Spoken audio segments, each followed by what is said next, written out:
আমরা তুফান মিল গতিতে তারাবি পড়তে পছন্দ করি। অনেকে কোরআনের খতম তুলবার জন্য কোরআনরে একেবারে খতম করে দেয়। আমরা চেষ্টা করি আমাদের মোবাইল যদি 4G গতি থাকে তারাবি যেন 5G হয়। আনাস রাদিয়াল্লাহু তাআলা আনহু বলতেন, রুব্বা কারি লিল কোরআন ওয়াল কোরআনু ইয়ালআনহু। কোরআনের অনেক কারি আছে যারা কোরআন পড়ে কিন্তু সওয়াব পায় না, বরং আল্লাহর কোরআন তার বিরুদ্ধে আল্লাহর দরবারে নালিশ করে আর লানত করতে থাকে। 5-10 মিনিটের জন্য আপনার পুরো 1 ঘন্টা তারাবিটা আপনি বরবাদ হয়ে যেতে পারে যদি অতিরিক্ত তাড়াহুড়া হয়, অস্পষ্ট থাকে, তাহলে তারাবি পড়ার কোনো মানেই থাকতে পারে না। তারাবির 4 রাকাত পর পর দোয়া পড়া, তারাবির 4 রাকাতের পর পর এরকম দোয়ার কোনো কথা কোরআন বা হাদিসে নাই। তারাবির সালাতের রাকাত বিতর্ক এড়িয়ে চলুন, রাকাত নিয়ে বিতর্ক করবেন না। 8 রাকাত 20 রাকাত নিয়ে যে মারামারি এই দেশে, এটা শয়তানের ফন্দি। আমরা তুফান মিল গতিতে তারাবি পড়তে পছন্দ করি, ঠিক না ঠিক? আমরা চেষ্টা করি আমাদের মোবাইল যদি 4G গতি থাকে তারাবি যেন 5G হয়। সব কিছুতে স্পিড ভালো না, সব কিছুতে স্পিড ভালো না। আপনার নেটের ক্ষেত্রে স্পিড যত বেশি হবে তত ভালো, বুঝলাম। তারাবির ক্ষেত্রে ওই তারাবির কোয়ালিটি বেশি হবে যেই তারাবি ধীরে সুস্থে হবে, আস্তে আস্তে হবে, শান্তভাবে হবে, বেশি সময় নিয়ে হবে। আমরা এখনো এত অজ্ঞানতার মধ্যে আছি ধর্মের ব্যাপারে যে আমাদের অনেক এলাকার মুসল্লিদেরকে আমি দেখেছি, এখনো দেখা যায় কম্পিটিশনে লিপ্ত হয়। এক এলাকার মুসল্লি অন্য এক এলাকার মুসল্লিরা দেখলে বলে, দোস্ত তোদের তারাবির কি অবস্থা? বলে যে দোস্ত ভালোই, তো নতুন হাফেজ নিয়োগ পাইছে তোদের এখানে, তারাবি কতক্ষণ লাগে? বলে দোস্ত 1 ঘন্টা 5 মিনিট। তো এবার আগের দোস্ত বলে যে বলস কি, আমার তো 55 মিনিটে শেষ। মানে খুব প্রাউড ফিল করতেছে যে আমাদের হাফেজ এত তুখোড় হাফেজ যে 55 মিনিটে শেষ করে ফেলা। শুনেন, হাফেজদের একটা গোমর বলি আপনাদেরকে। গোমরটা হইল, হাফেজদের জন্য তাড়াতাড়ি পড়াটা অনেক সহজ, আস্তে পড়া এটা সব হাফেজ পারে না। বুঝতে পারছেন? যারা গাড়ি চালাইতে পারেন, ড্রাইভিং জানেন, তারা ভালো করে বুঝবেন, গাড়ি জোরে চালাইতে খুব বেশি যোগ্যতা লাগে না, গাড়ি আস্তে চালানোর জন্য যোগ্যতা লাগে। আমি জীবনে যখন প্রথম গাড়ির স্টিয়ারিং হুইল ধরে শেখা শুরু করি, আমাকে ট্রেনিং দিছে নেপালের একজন ভাই, আমার সহকর্মী, সৌদি আরবে ছিলেন, আলেম মানুষ, মদিনা ফারেক, শেখ রিয়াজুল হক। তো উনি আমাকে স্টিয়ারিং ধরে যখন আমি গাড়ি চালানো শুরু করছি, আপনারা যারা গাড়ি চালানো শিখাইছেন বা শিখতে দেখছেন দেখবেন, নতুন নতুন যারা ড্রাইভার হয় একদম বিসমিল্লাহ বলে মানে শুরু করে, যখন সাধারণত রাস্তাঘাট ফাঁকা থাকলে ভোরে এরকম সময় তো চালায়, তো তখন রাস্তা ফাঁকা পায়, আপনার স্ক্যালেটার চাপ দিলে গাড়ি ভোঁ ভোঁ করে দৌড়ায়, শান্তি লাগে, আরো জোরে চাপ দেয়, আরো জোরে দৌড়ায়, শান্তি লাগে।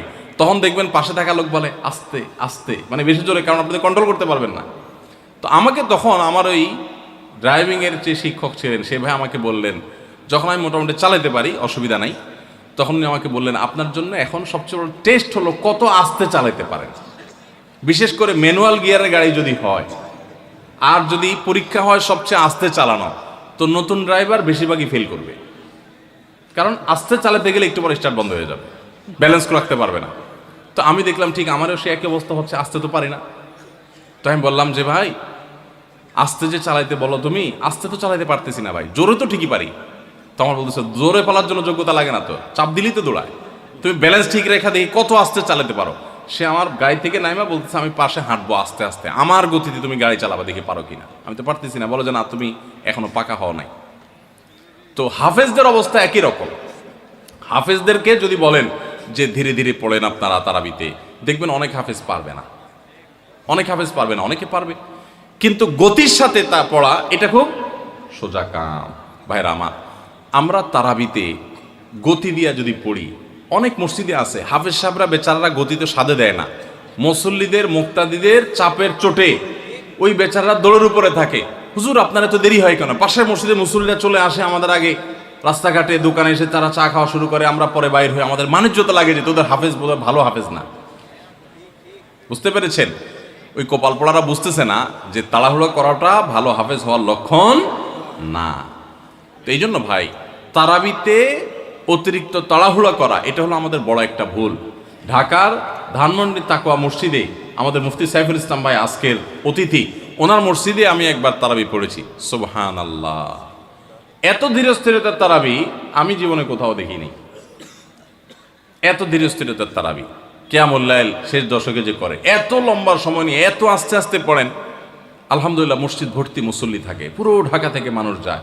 এরকম মসজিদ বাংলাদেশে আরও আছে, হাতে গোনা খুব কম। আমি অবশ্য তারাবিটা আমার বাসার নিচে আমার ছেলের ইমামতিতে সাধারণত পড়ি। তো যাই হোক, মসজিদে তারাবি এত ধীরস্থিরতার সাথে আমি ওখানে সবচেয়ে বেশি দেখেছি, আরও অন্যান্য জায়গায় থাকতে পারে। তো এই জন্য ভাইরা আমার, রমজানের ভুলগুলোর একটা হলো যে তারাবিতে তাড়াহুড়ো করি আমরা। তাড়াহুড়ো করবেন না। আপনার হাফেজ সাহেবকে যদি আপনি খুব গতিতে পড়তে বলেন, এক পারা যদি প্রথম কয়েকদিন তো 1.5 পারা পড়ে, এরপরে 1 পারা করে পড়ে শেষ পর্যন্ত। 1 পারা পড়তে এশার নামাজ সহজ যদি তার তাড়াহুড়ো করে পড়তে যদি 1 ঘন্টার সময় লাগে, তো ধীরস্থিরতার সাথে পড়লে 1 ঘন্টা, বড় জোর 10 মিনিট সময় লাগবে। 5 থেকে 10 মিনিটের পার্থক্য, এর বেশি না। 5-10 মিনিটের জন্য আপনার পুরো 1 ঘন্টা তারাবিটা আপনি বরবাদ হয়ে যেতে পারে। যদি অতিরিক্ত তাড়াহুড়া হয়, অস্পষ্ট থাকে, তাহলে তারাবি পড়ার কোনো মানেই থাকতে পারে না। এই জন্য তারাবিতে তাড়াহুড়ো করবেন না, ধীরস্থিরতার সাথে পড়বেন। আরেকটা বিষয় আছে, সেটা হলো তারাবির 4 রাকাত পর পর দোয়া পড়া। কি দোয়া জানো? আমি 2-3 শব্দ পারি, সুবহানাজিল মুলকি ওয়াল মালাকুতি, এতটুকু পারি। এরপরে কি আপনারা জানেন ভালো, যেহেতু কোরআন হাদিসে কোথাও পাই নাই, এই জন্য আমি তো জানি না, শুধু পাবলিকের মুখোমুখি শুনছি ছোটবেলা থেকে, কিন্তু বই পুস্তকে কোথাও পাই নাই কোরআন হাদিসে। তো এই জন্য তারাবির 4 রাকাতের পর পর এরকম দোয়ার কোনো কথা কোরআন বা হাদিসে নাই। 4 রাকাত পর পর সময় দেওয়া হয় কেন জানেন? এটা রেস্টের টাইম, যে 4 রাকাত পড়ছেন একটু রেস্ট করেন। আপনি তখন শুরু করছেন সুবহানাল মুলক ওয়াল মালাকুতে, আরো রেস্ট আপনার নষ্ট হলো। তো এই জন্য তো আপনাকে সময় দেওয়া হয়নি। তো এই জন্য তারাবির এই ভুলগুলো আমাদের একটা ভুল রমজান কেন্দ্রিক। আমার অনেক বোনেরা, ওনারা কোরআন খতম করতে যে এমনভাবে তেলাওয়াত করেন, কোরআন তেলাওয়াতের আদব আর অবশিষ্ট থাকে না। আমরা তার তিলের সাথে তেলাওয়াত করব, যেমনটি আমি পড়ে শোনালাম। বিষ্ণু ইসলাম প্রতি আয়াত শেষে থামতেন, টেনে টেনে পড়তেন, তার তিলের সাথে পড়তেন, সুর করে পড়তেন। মানলাম ইয়াতাগান্না বিল কোরআন ফালাইসা মিন্না, যে সুর করে কোরআন পড়ে না সে আমার উম্মত হতে পারে। জাইনুল কোরআন বি আসওয়াতিকুম, বিষ্ণু বলেন সুর করে কোরআন পড়বা। অনেকে কোরআনের খতম তুলবার জন্য কোরআনরে একেবারে খতম করে দেয়, এরকম আছে না নাই? কোরআনের খতম তোলার জন্য কোরআনরে কি করে? একেবারে খতম করে দেয় না। আপনি ধীরস্থিরভাবে পড়ে যদি খতম দিতে পারেন, মাশাআল্লাহ। না পারলে যতটুকু পারেন পড়বেন, এরপর অনুবাদ পড়ার চেষ্টা করবেন, তাফসির পড়ার চেষ্টা করবেন। এই রমাদানকে আপনি কোরআনময় করে তুলুন, কোরআনময় করে তুলুন 2025-এর রমাদান। এই হচ্ছে আজকের প্রোগ্রামের স্লোগান। জোরে বলেন ঠিক কিনা? কোরআনময় করতে রাজি আছেন? কোরআন তেলাওয়াত করতে রাজি আছেন? আমার প্রিয় ভাইরা, ধীরস্থিরভাবে কোরআন তেলাওয়াত করুন, তাড়াহুড়ো করে নয়। আনাস রাদিয়াল্লাহু তাআলা আনহু বলতেন, রুব্বা কারি লিল কোরআন ওয়াল কোরআনু ইয়ালআনহু। কোরআনের অনেক কারি আছে যারা কোরআন পড়ে কিন্তু সওয়াব পায় না, বরং আল্লাহর কোরআন তার বিরুদ্ধে আল্লাহর দরবারে নালিশ করে আর লানত করতে থাকে। আমরা কি ওই রকম কোরআনের তেলাওয়াতকারী হতে চাই? না। ধীরস্থিরভাবে ওয়ারাত্তিলিল কোরআনা তারতিলা, তার তিলের সাথে পড়বেন। বিষ্ণু ঈসা ইসলাম কানা ইয়ামুদ্দু সাওতাহু মাদ্দান, টেনে টেনে পড়তেন। আলহামদুলিল্লাহি রাব্বিল আলামিন আর রহমানির রহিম মালিকি ইয়াউমিদ্দিন ইয়্যাকা না'বুদু ওয়া ইয়্যাকা নাস্তাঈন ইহদিনাস সিরাতাল মুস্তাকিম সিরাতাল লাযীনা আন'আমতা আলাইহিম গায়রিল মাগদুবি আলাইহিম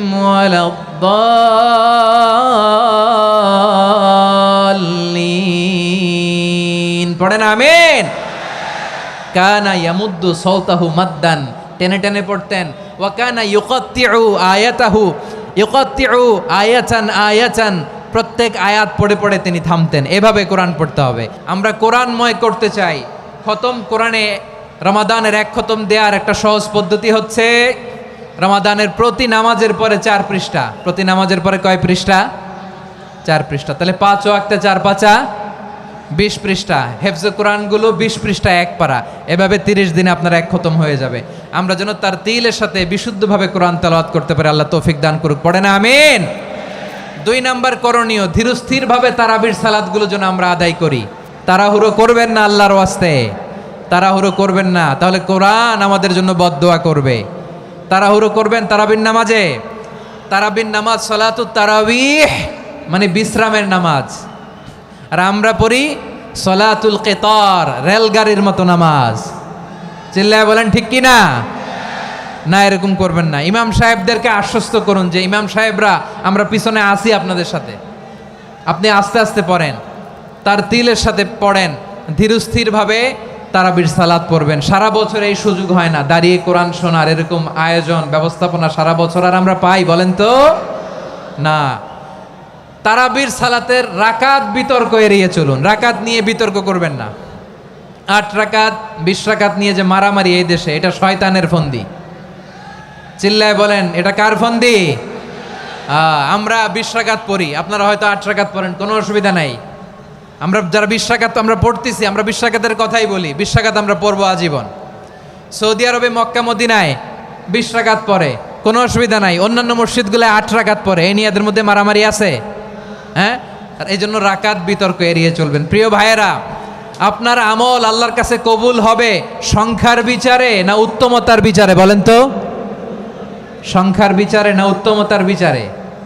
উত্তমতার বিচারে। কত চমৎকার ভাবে আপনি আল্লাহর সামনে দাঁড়াতে পারছেন এটা বিবেচ্য। রুকু সেজদাগুলো সুন্দরভাবে করবেন, রুকু থেকে সোজা হয়ে দাঁড়ানো ওয়াজিব, 2 সেজদার মাঝখানে সোজা হয়ে বসা ওয়াজিব।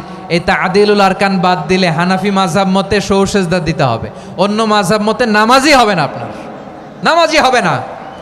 এই জন্য ধীরস্থিরভাবে তারাবির সালাত যেন আমরা আদায় করি। পারা যাবে তো ইনশাআল্লাহ? আল্লাহর হাবিব বলেন তাসাহহারু ফা ইন্না ফিস সাহুরি বারাকা, তোমরা সাহারি খেও, কেননা সাহারির ভেতরে বরকত ঢুকায় দিয়েছে কে? একটা খেজুর 1 গ্লাস পানি খেলো সারা দিন আপনাকে তরতাজা রাখে কে? তো সাহারির জন্য যেহেতু উঠতেই হয়, সাহারি খাওয়ার আগে বা পরে 2 রাকাত 4 রাকাত তাহাজ্জুদ পড়া যাবে না? রব্বুল আলামিন বলেন ওয়ামিনাল লাইলি ফাতাহাজ্জাদ বিহি নাফিলাতান লাকা আসা আইয়াবআসাকা রাব্বুকা মাকামান মাহমুদা।